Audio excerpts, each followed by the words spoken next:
Hello and welcome back to the Broken Doll, and the Tammy family and her friends are up on the shelf one more time and all clean, dusted off, looking pretty, have their bags on, except Misty doesn't have her bag. I got to get her a bag yet, but I think Mrs. Tammy's mom is, I think Tammy does probably have a last name, but anyways, Tammy's mom is keeping an eye on her husband because I think her husband is really liking Misty.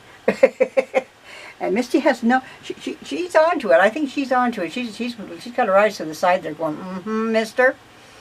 But and he's going, and Tammy's mom's going, mister. But anyways, there we go. But no, it's quite the shelf holds them all. But I haven't got any room for any more. So if I get Bud, I'm going to have to move somebody around.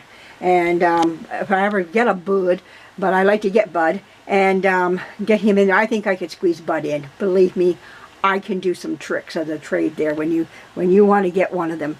But just for everybody here, just to do some quick math on Misty here, let's just talk about her for a minute. Now, if I wanted to make this clear, just so you can understand why I say always, and this is really for my Canadian subscribers as well, and just for other people out there to understand why I say what I always say here. She was 19.99 Canadian. Let's pretend for a minute here that I found one on eBay for 19 or 20 bucks, and I want to ship her into Canada. The average one I found on eBay, for the most I found for shipping, was around the $35 zone. There were some lower, some higher, but the average was around $35. So if I add that on to my my $20, I'm up to $55. Now we have to put the exchange on, which is another $15 on top. Now I'm up to 70 bucks, around there. So if you had the 10, yeah, about $70. So now I'm up at $70, and I paid 20 Canadian for her. Now you see why. That's 70 Canadian. That's what I would have to put out in Canadian dollars, is $70 to bring her into the United States. If I bought her at $20, a $20 doll became a $70 doll from off of eBay, because she came out from the United States into Canada. And all of a sudden I'm just like, That's why I'm glad. That's why I say to you, it might look expensive that I paid 20 bucks for her from my Value Village, which for Value Village, that is a little pricey. But for the whole 9 yards, if you look at it all, the whole picture of if I was to buy her from the States, and to my Canadian friends realize this, I only paid $20 for her. And I saved myself $50. So it's quite the saving. So sometimes looking in your own backyard is sometimes the smarter way to do it.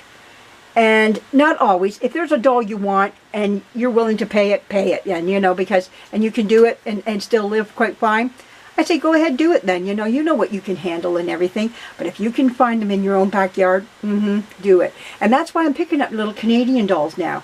I'm starting to pay attention to what's on the shelves and not bypass them as quick and as easily as I used to. I used to just bypass them, but now I'm not. So I thought this was a very interesting fact for those, like I say, that are Canadian doll collectors, and you are looking at buying a doll off of eBay that's coming into you and realizing really what you're paying. Anything under $25 you can get away without having to pay anything at the border for it, like any customs. So that's why I didn't add customs onto this. But because she was only $20, but if she was over that, you would then have to now add customs, which would probably be another $10 US on that. So you're probably now up to $82, $83. So really got to think about what you are wanting, so how you want to spend your money, it's up to you. But you know what, if you can do it cheaper, why not, and keep the money in your own pocket. But this is a nice little shelf that I got from my secondhand store. Like I say, I'm all about secondhand, and if you look, it comes with its own little bar at the back here where you can put clothes, and then on top of it, my husband added these little things were here. So my husband back years ago, he added this in here from a clothes hanger, or I think he just had this piece of this little rod, and he added that in there for me, and he bent the end so you don't get poked in the eye. So you can see it here, it's bent, and it's also bent over here. It's got a bend to it, and let me turn it so you can see that bend. There we go, there's that bend. Yeah, so I can move it easily, but I can hang a lot. I can hang a lot of clothes on this. But I do have an Ellie Mae dress here, or a Calico girl doll. There's one of her dresses. I do have more though. I do have a Tammy outfit here. Here's her pajamas. Here's her little school gym. I got another one back here too, a blue and white one. That was very typical for her to come in the box with that on her. But the rest of these are not anything. I don't believe they're anything to do with Tammy at all. There are other dresses and things that I have up here that have no value to her at all, but that are just hanging there. But I hope you like what you see here, you know. And like I say, yeah, you know, a little baggie on top of them, and you don't have, like, I mean, if you can't, we have flyers that come in, and they come in a bag, and usually I take that clear bag off, and I put those over my other dolls out in the living room there, from the 1950s, my fashion dolls from the 1950s, and I'll put those bags over them to keep the dust off of them as well, and they're easy just to wipe off, and then just put back on again.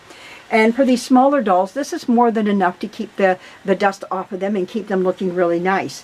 So, you know, they're not the greatest to look at, but if you're ever going to do a show, of course you're going to take those off, and you can show them without the bags. But while they're just being stored in your house and you don't mind looking at them through the bag, they work out perfectly fine.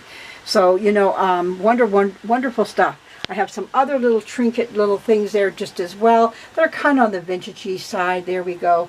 There's this little girl, the little ducks and everything. But I got these from an antique store or vintage store a couple years ago. They were only a couple bucks or something, you know, nothing much, you know. But anyways, yeah, those little things add a lot to your collection. But I thought you would enjoy seeing where I store them in my room here, and yeah, they look really nice being up there together. So I hope you enjoyed this video, and I like to put out there to everybody who subscribes to me. I just got some new subscribers, so I want to say welcome, and I want to also say to you, stay by. There's more to come on this channel, and go through my channels if you like to, through my channel, and see other videos that I do have there. I am working on the Butterfly Kisses video. I was doing a lot of photography today. I really enjoyed it, and I was getting a kick out of some of it. And so that's coming up here now that my daughter is back in the city, back here now. Now what I can do is get her to edit that, and she loves doing that type of stuff. So yeah. So I'm working on that. That's coming along really great. So, but thank you for subscribing to me, all my new subscribers, and thank you to my subscribers that have subscribed to me all the way along and supported my channel here. I do appreciate each and every one of you. And there'll be more coming in the next little while here. This is just just another video I'm adding. As I go along, I'm going to be going around and pulling down some more dolls off my shelves and dusting them. And I'll show you them as we move along. I've got 2 that I can think of right now for a video tomorrow. So thank you for joining me, and we'll be coming back really soon. Bye-bye.